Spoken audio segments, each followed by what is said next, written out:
In describing his teacher, Don Juan used the word diablero. Later, I learned that diablero is a term used only by the Sonoran Indians.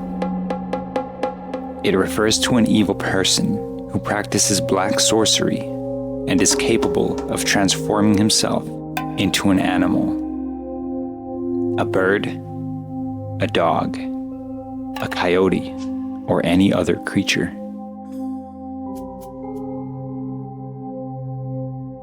Many people in the Southwest have varying names for this creature. In Navajo language, Yinaldalushi translates to, by means of it, it goes on all fours. The Yinaldalushi is a form of Navajo witch or skinwalker, otherwise known as an evil medicine man or woman. The legend of the Yinaldalushi is not well understood by non-Navajos. In some Native American lore and mythology, the coyote is referred to as God's dog, sent here to observe man. The coyote was also a supernatural trickster who Western Indians believed was the decider of fate. It is also believed that the coyote brought the gift of daylight and fire to the natives. The details of the legend of the coyote vary from tribe to tribe. In some, they refer to the coyote as the creator himself. In others, the coyote is a messenger and a thief, often depicted as the typical coyote. But in others, this coyote takes a more sinister appearance.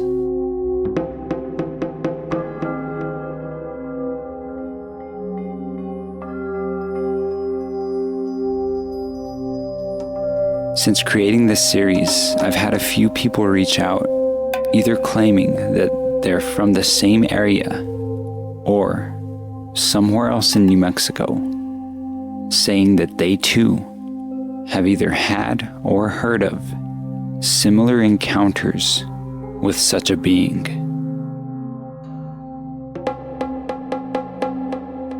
The very first episode of this series focused on the bad guy, as described by my niece in late 2019. To reiterate, she was about 4 or 5 at the time, and probably the most convincing yet anecdotal evidence that this coyote was not a figment of her imagination is the pictures.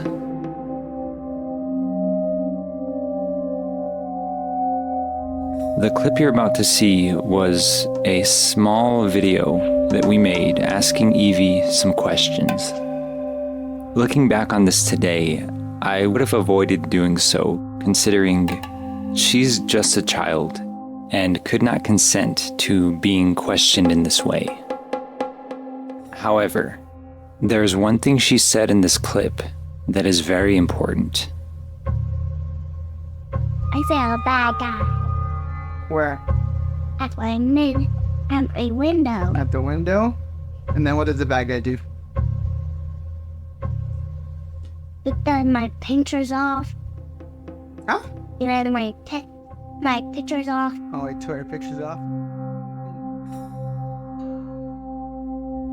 My brother and I did not take that claim seriously, as there was no reason to at this moment. But sometime later, as we were discussing the events that happened at this house, the subject of things being moved around came up. When my brother says that one day he walked into Evie's room and every single one of her pictures was off of the wall and piled neatly on the bed, I believe he reprimanded Evie. Evie denied this, of course, as kids often do when they've done something wrong. But one of the things that he said was that he found it really odd that the thumbtacks were in a pile next to the pictures. He said it wasn't uncommon for Evie to drag one of the kitchen chairs across the house if she needed to reach something. Bueno. okay. She's like, okay.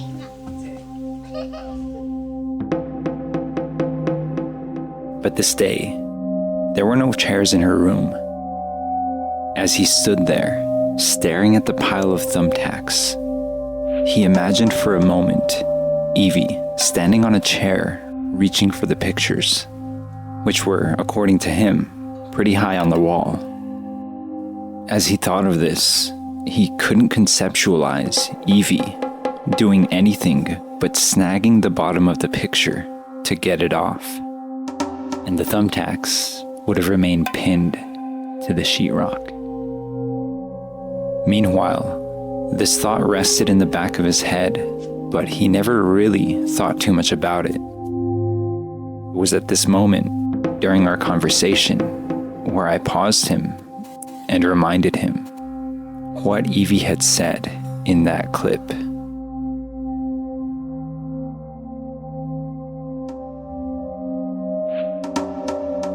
What you're about to see is a real-time reaction to something strange that we found.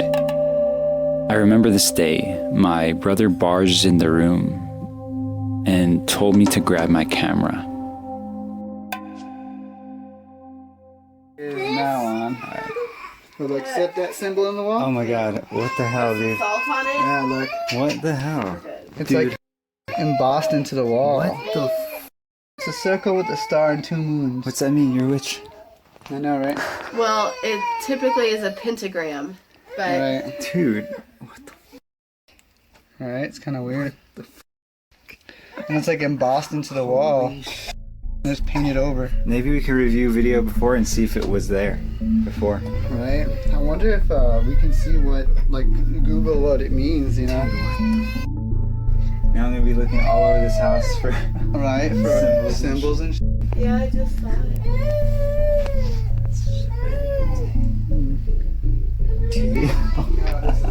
This is all totally real. Nothing here is fake. I don't see anything. That's weird. How's this one? But it just says love, It's like love etched into the... and then it has an arrow, and I don't know what it's pointing to. That's weird. What's weird, we just noticed that. I wonder what happens if we like Take it off. take it off. It says triple moon symbol. Initially, seeing these symbols freaked us out. At first glance, you can't help but think that this is some sort of demonic or evil symbol.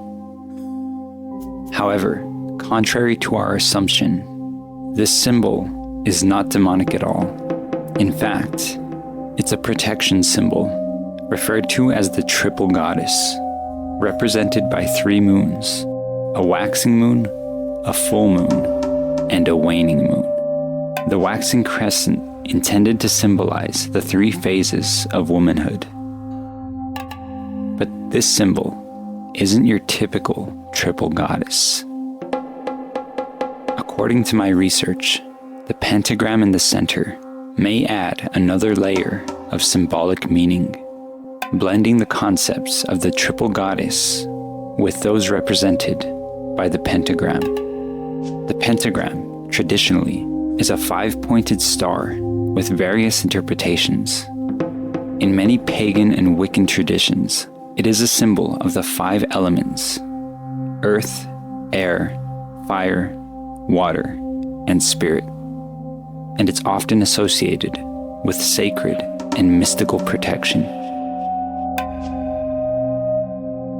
By placing the pentagram within the full moon phase of the triple goddess symbol, there's a fusion of meanings. This could suggest an additional protective quality. Clearly, whoever placed these symbols throughout the house did so intentionally making them semi-permanent, which, in my opinion, could suggest that a prior resident and practitioner of pagan or Wiccan traditions may have also been a target of the Coyote, leading them to place these symbols around the house as a form of protection.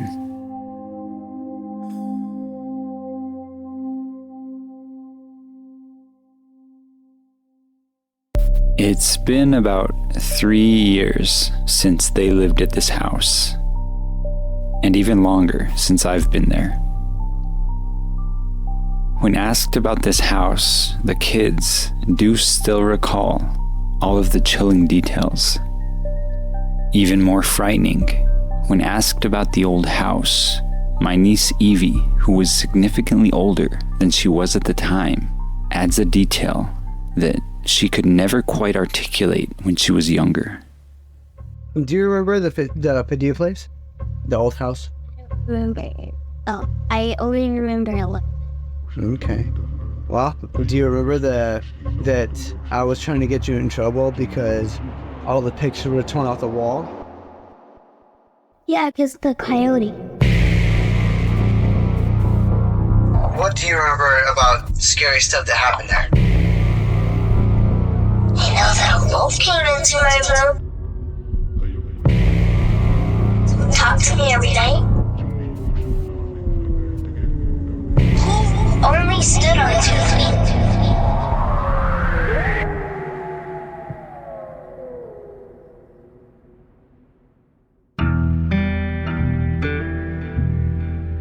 Although it's been years since any one of us was actually at that house, my brother and sister-in-law do visit the area quite often.